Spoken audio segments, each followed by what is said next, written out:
Pass It Forward is a movement that believes everyone has something to give. We all can pass it forward.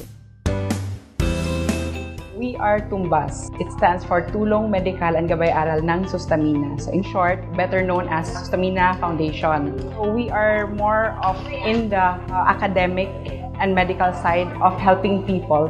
Basically, we do need support for the medical side, the Tulong Medikal, as well as the Gabay-Aral, probably composed of books and then educational supplies. Itong naging advocacy namin na tulungan yung mga batang ito na para maituloy yung kanilang mga pag-aaral kahit paano naman makakatulong din sila sa pamilya nila. You donated school supplies for majority of elementary kids. For this activity, we encourage the parents to give back as well. So we brought in cleaning materials, and since magpapasok ka na naman, so there would be the lakbay-aral activity that the barangays would be doing. We have these cleaning materials. Meron naman din silang panggamit. Sabihin mo nang ang tulong na lang nila ay yung tumulong silang mag-clean. Magaan na lang din sa loob, hindi na sila financially challenged. Filipinos have the trait already of being hospitable, and then matulungin na naman din talaga tayo. Sometimes nagiging constraint na lang yung, ay mahirap lang naman ako, hindi ako pwedeng tumulong sa kapwa. It's not that, kasi hindi lang naman kailangan ng material ang itutulong natin. It could be in any other form of support.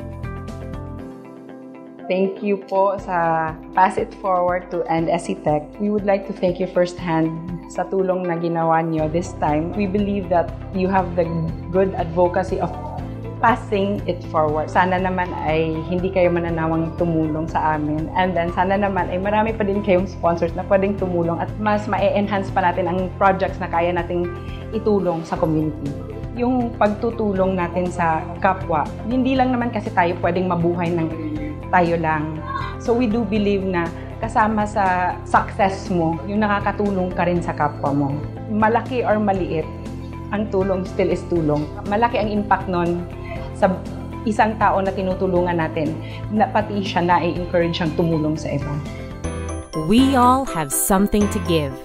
We all can pass it forward. If you'd like to know more or take part in Pass It Forward, log on to passitforward.com.